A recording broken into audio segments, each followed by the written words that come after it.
Okay, I'm trying to make this cut better. This is a soda can.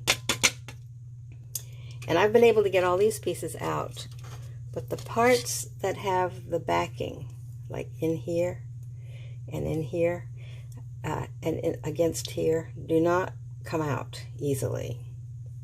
And here, up here. And all the ones that have holes in them come out just fine. So what I have found is if I stick to the back of my soda can, this part here, a shape that's similar to how I'm going to cut. I'm going to use this as a cut so that I'm cutting that. So if I cut a piece of the sticky back labeling paper, and I have to remember to cut it on the part I take away so it'll stick to the back of this can. That's what I'm going to do now. So let me cut this out. Okay, so now I have cut out the piece, and I'm going to turn this over and place this like so. Actually, no, like so. Yeah, because then this will go like that underneath it. Okay, let's see how. So now I've got the label paper adhered in a shape to the back of the soda can, and then I'm ready to cut it with my Big Shot. I put the die down, and then I'm going to add a couple of shims. You may have to do something different. I want some extra pressure, particularly applied to these areas here. So now let's see what I can do.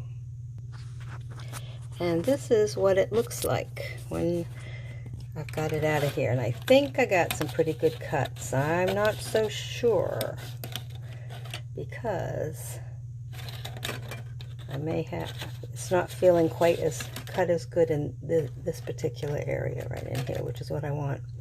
So I may run through it again. Okay, now the second run through is really good. I can feel the cut. So there it is. That was the area I had the hardest time with. So now we'll see what it looks like when I pull it all off. Now I don't have a stand for my camera, so this is a little clip that I'm adding, but this now is coming out really, really nicely. See how I can pop these out? Yep, coming out, coming out, coming out, yes, coming out. So the secret is that paper tape on the back really makes a difference. So I'm going to cut this off and show you the finished product in just a minute so I can put the camera down. Perfect. Absolutely perfect. Every little piece, to include the tiny piece here and another tiny piece right up in the antler to separate the antler from the tree branch. And there was another little tiny piece somewhere else. These two right here, right there. Those two popped right out. And believe me, they are teeny weeny if you see them from a distance.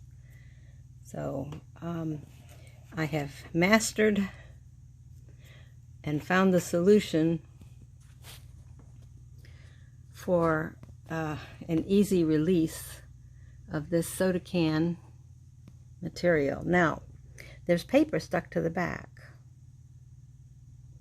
and that's going to be okay, because in fact, if it stays, it's not a problem.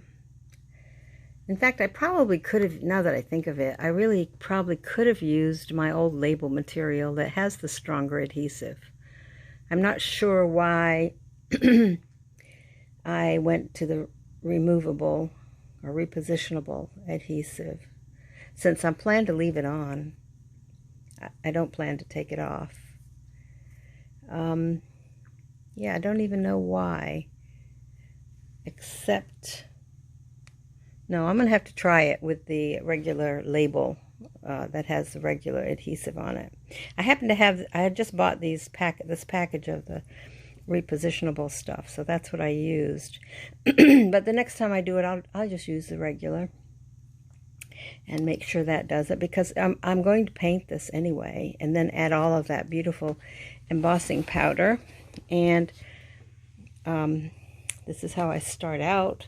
Many people will love it just like that, but I can tell you it is pretty. Let's see if I can find my other one. It's around here somewhere. I have so many different stations where I play with all this stuff, like these here, and my mind is going a million directions. This was the first one I did, and I had to actually cut out the extra tree because I couldn't get it released. Now I'm looking for my finished one. Hold on. So here's the first one that I managed to get done intact using that method I just used in the video. And I have it embellished on the back as well. So what I do is I use alcohol markers. In this case, I believe I use the brown, and then and because it takes a long time for those to dry, I sprinkle the embossing powder on and then zap it with a heat gun, and then I go over it using foil and a little hot iron to get the really, really shiny, sparkly that you can see shimmering there. But I'm very, very pleased with these. What happened is I got so excited over the potential that I started playing with some other ideas like this one, and then this one using brown. I had cut these little windows, but it's very crusty when you finish the embossing powder. So then when you run the foil with a hot iron over it, you get that look. So, whew, if I could just stop and not go to something else, I'd be better off, but I can't help it. Now I want to use, this is great for Christmas and certainly fall. Now I'm trying to think of pieces that I could use to make like flowers and use some summery, springy colors instead of leaves. So that'll be next.